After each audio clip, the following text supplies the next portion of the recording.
Okay. So welcome. My name is Naima Yasin. I'm the community manager at Copenhagen FinTech.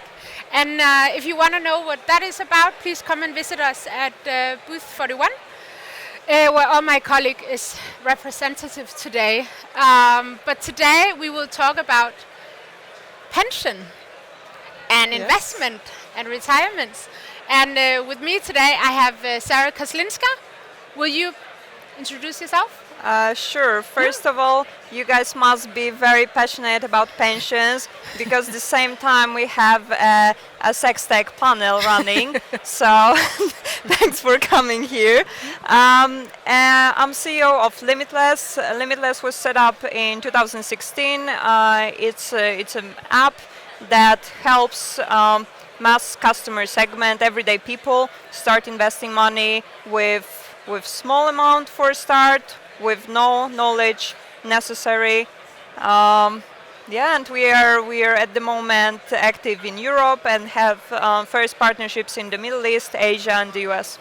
Nice. Congratulations. Thank you. So I think actually pension and retirements are sexy talk. They might not be sexy in the theme, but they're interesting because I'm myself, it's not a surprise, I'm a woman. And no, I don't normally talk about investment with my friends. It's not in the women's magazine that I read. Maybe there will be a title saying, drink less latte so you can buy more Louboutins. That's the world that I'm in. And I'm actually not the only one. 61% of all women would rather talk about their own death than talk about investments. And it's really important that we actually can change that we start changing that. And I can ask you, Sara, why is that? Why is that women are not investing? So why is it that we have to talk about it? So we have to change it. Yeah. So women live longer than men, and they need more pension savings.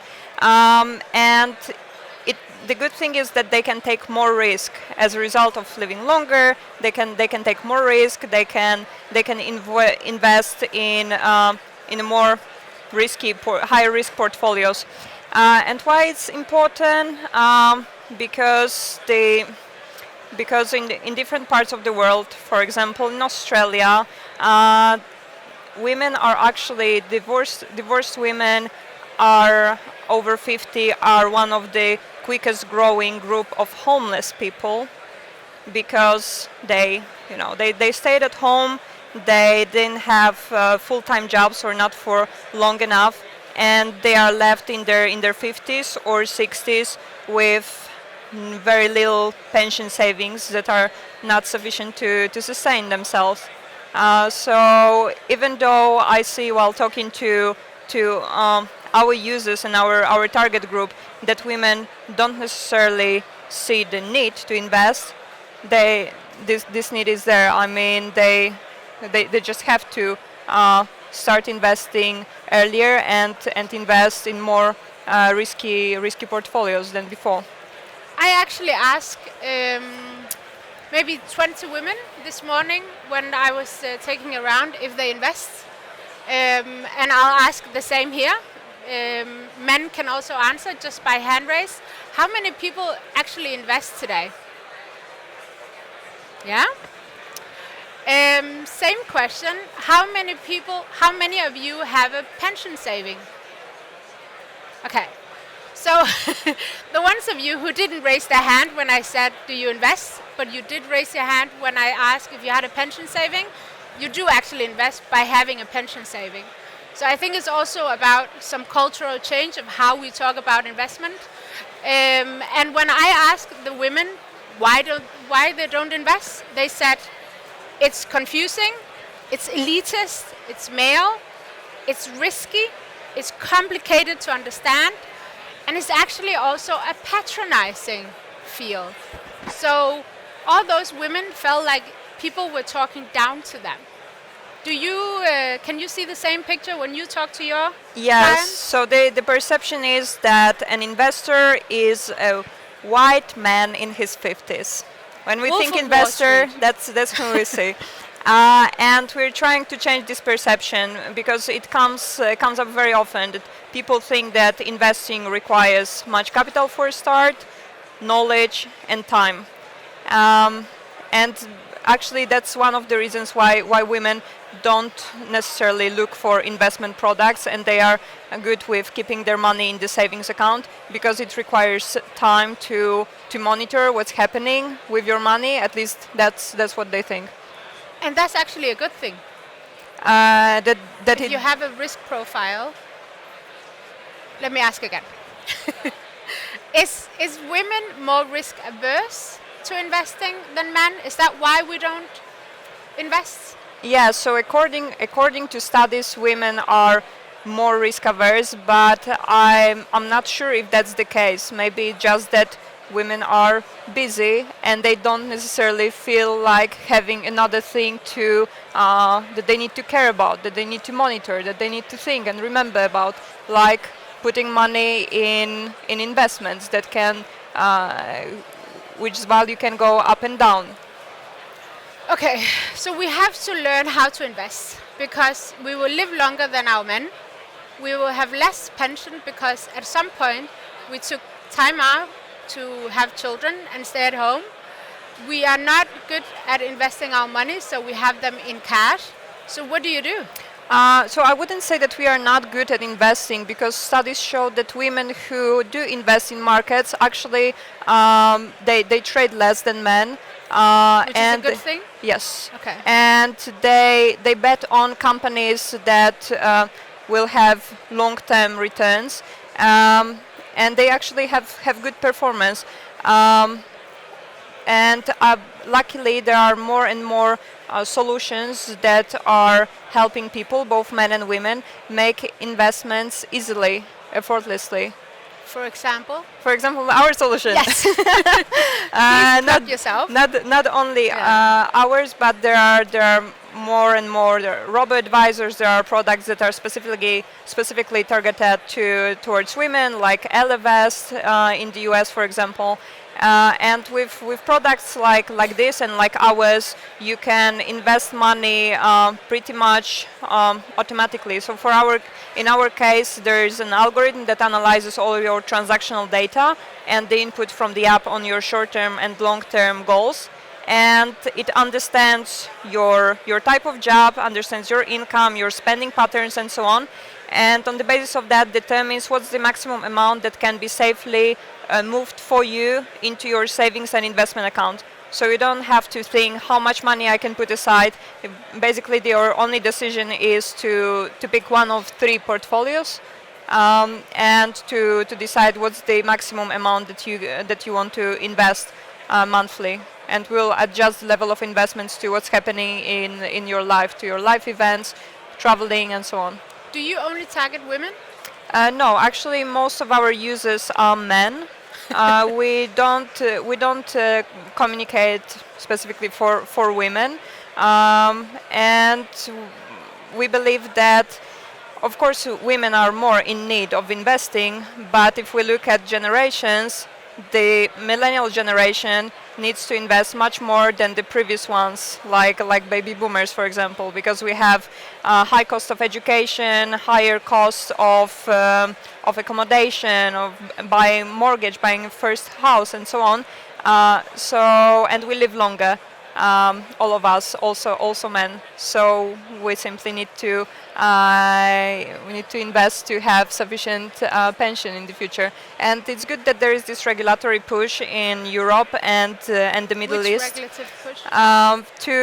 For pension pillar 3 of pension, to have private pensions with tax incentives. So we can see that happening in the Baltic countries, you can see that happening in Central Europe, in the Middle East. But so pillar 3 is like, for example, in Denmark, if you work somewhere, so your boss has to give so this X is like percent. state. This is sort of a state pension, and pillar 3 would be your private pension with tax incentives. So whatever I put on top.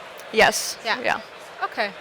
And that can be privately taxated, or? And you get tax incentives, so you get to deduct tax. So you don't pay tax on these savings as long as you don't withdraw them until a certain age. And then there is Pillar 4, which means investment with no tax incentives. But I think it's really interesting that a fintech company like yours came out of the need to disrupt a very old-fashioned market. Yeah. And your target group's millennials, but there's still an over group of men. Majority of our users Yeah? are men, yes, at the moment. It will be interesting to see how it will be changing. We have pretty neutral way of communicating. So in general, if you look at finance products, how they are communicated to men and women, you see that women are told to spend less and to keep every penny, and men are the ones who are encouraged to take risk and have high returns and so on. I think it's something I see in my daily life as well. I'm surrounded by a lot of fintech startups, and a lot of them are in the investment asset management field. And everyone working in those companies are white men, 35, have maybe seen too much of Wolf of Wall Street, and their products just doesn't attract me. It's very blue. It's a lot of numbers. There's a lot of going up and down. And I think when I talk about investment and when I think about it, I rather invest in something that makes a difference. Mm-hmm. That I rather invest in something to do with the climate, or because honestly, I can't imagine retiring the same way as my parents are right now. Because what if there isn't a world to retire to? What if that we never stop working? So isn't that something that we should also think about when we talk about retirement as women as well, that we tend to think about the future of our children or the future of the family and not just making returns? Mm-hmm. Yes, so definitely among millennials there is higher appetite for investing into green funds and in companies that have women on boards and so on and so forth. And some of the banks, because we are selling this product to banks, understand that and offer it as part of the investment portfolio. So it's great that millennials are changing the world. And the funny thing that this specifically regarding this demographics, the funny thing is that when we talk to financial institutions about millennials, these are usually executives in their 50s who are thinking, oh, like my kids who are now 20 and in the university and they are not making any money. So we had to change this language into young adults or like young professionals. And then when we say young professionals, they take it differently. They see our product as potentially bringing like higher returns than just approaching millennials. So there is this misconception. They didn't understand who millennials are, or because they basically think millennials are broke. Yes. Okay, so if you say young professionals, they see it as a target group where they can actually make money? Yeah. Okay, interesting. We have Slido on, so if you have any questions, please let us know. We got one question. Yes, as early as possible. So the earlier we start, the higher returns we can, the bigger risk we can take, and the higher returns we can get with time. So people think, okay, I will start investing when I'm wealthy. or they think, okay, I will start investing when I'm in my 40s. But actually, when you're in your 20s, this is the time to start investing. And it doesn't matter that you'll be putting aside, I don't know, 50 euro or 100 euro per month. But this, the compounded interest magic is gonna work. Okay. But what if? Because for me, still the idea or the picture of when you invest, it's because you have too much money. Mm-hmm. How do you change that perception? Because you can still invest even though you have 50 euros. Yeah, so we engage our users who typically wouldn't start investing. Um, we give them an option to start with savings only, with building their safety net, their 3 months salary savings. And then we nudge them to move larger and larger portion of their savings into investments. So even the ones who are afraid of investing, they can start with savings only, and then with our hand holding, they start investing. Okay. Yeah, let me see. I had some really nice numbers. You also sent me an article that you wrote. Yes. And I think for my own gender and for talking from my own point of view, because I don't invest either, not a surprise, because I don't know where to start. I don't know where to go. I don't see the necessity yet, because I'm still struggling of paying out my student debt, paying on the apartment, all of those things. So it's also thinking about the kind of, I don't know. Does that make sense? Like, Yeah. how do you think about investment as something not for the rich but for everyone? Yeah. To make it more inclusive for people who actually need to start investing. So that's one of the reasons why we are working with banks, because banks have existing customer base, and it's of course it varies from country to country, but in the countries where people trust their banks, it's easier to have this product communicated through the bank. So they are saying, try investing with us, or start investing with us, start investing today. And with our solution, and with 1.5 minute onboarding, you can start investing the same time, the same day that you sign up. Okay. So many users download the app because they are curious.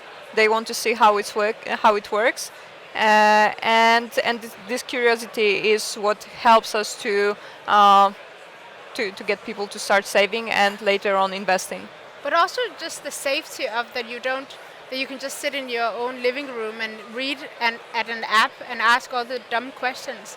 That you don't actually have to go to the bank and sit in front of a man that is 50 plus and Yes. ask what is OOP and what's interest and. Yeah, so I remember before we launched the app, I went to my advisor at the bank and I said, "Hi, I want to start investing. How do I do that?" And then I was presented with this like a couple of pages of paper with numbers and names of funds, and I just left confused, and I didn't make any decision. So I didn't put my money into any of the funds. So that's definitely not the way to acquire clients to start investing with you. And that's the typical way banks sell investment products to retail customers. So it's not really working now. Yeah, I'm not surprised. Someone is asking, what is the first step to start investing for someone that knows nothing about it?